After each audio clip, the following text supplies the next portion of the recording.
Hey everyone, welcome back. You've been really diving into some fascinating stuff, haven't you? Yeah. Knowledge, truth, and sharing your light with the world. Big topics. Definitely. And we're taking it even further today with Alan Kardec's The Gospel According to the Spirits. It's like a Yeah. spiritist lens on classic biblical wisdom. Yeah.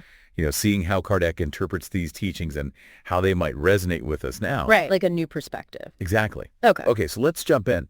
One of the things that really struck me in Kardec's work is how he connects the parable of the lamp under a bushel to this idea of revealing knowledge, Oh, that's a good one. right? Like letting your inner light shine, Yeah. sharing what you know.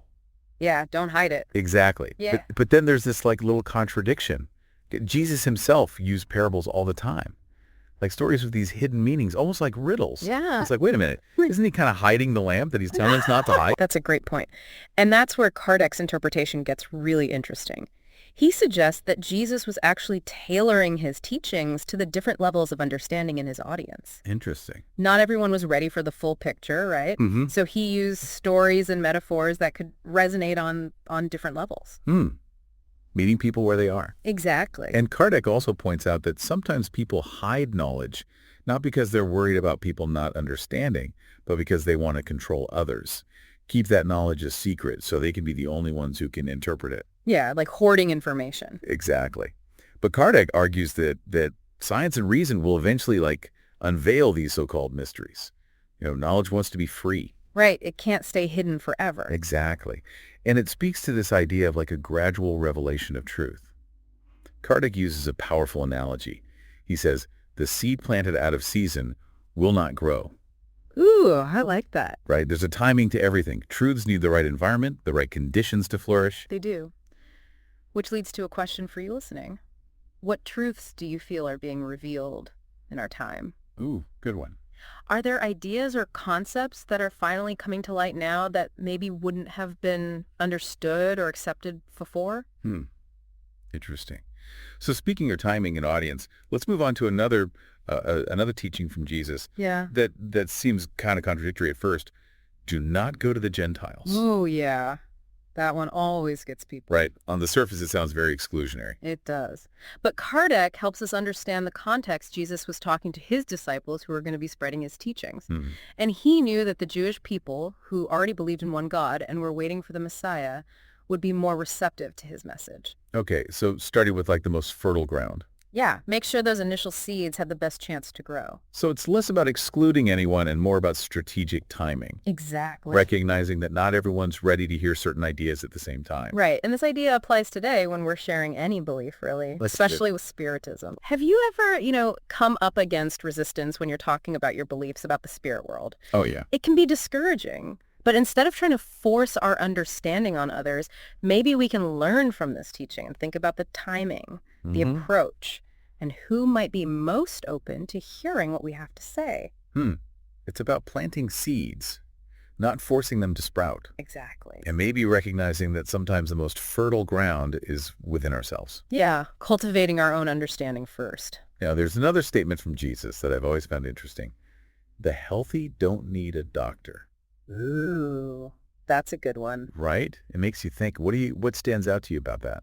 Well, it seems to suggest that we should focus on helping those who are, let's say, spiritually sick. Right. The ones who are seeking guidance and healing. Exactly. But it also raises the question of why mediumship isn't just for the worthy. Why give such a powerful tool to anyone regardless of their character? That's a good question. Kardec tackles this one too. He argues that God gives us faculties like speech, which we can use for good or bad. We can use our words to be kind or cruel, to spread truth or lies. Right. But that doesn't mean we shouldn't have the gift of communication. Exactly. And Kardec sees mediumship in much the same way. It's a potential within each of us. And like any potential, it can be used in different ways. So it's not about judging who deserves this gift. Right. It's about understanding that it's a potential.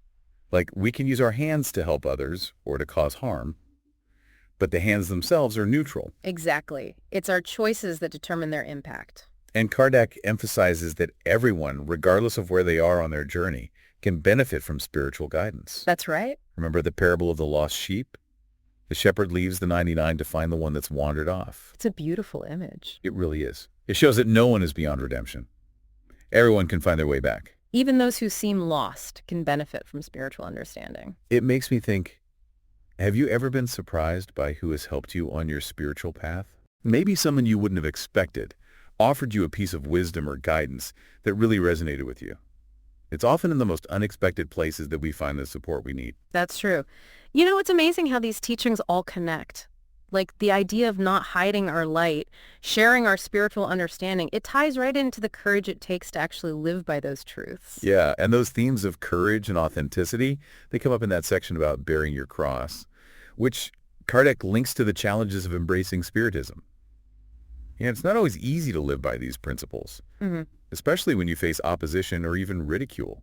It's true. Kardec recognizes that believing in the comfort of your own home is one thing, but actually standing up for your convictions in public when they challenge what everyone else thinks, that requires a whole other level of commitment.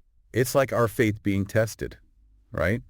The real measure of our beliefs isn't how strongly we hold them when things are easy, but how we deal with the tough stuff, the challenges and adversity that come when we try to live a life aligned with those beliefs. Exactly. And those trials, as hard as they can be, they're often what lead to the most profound spiritual growth.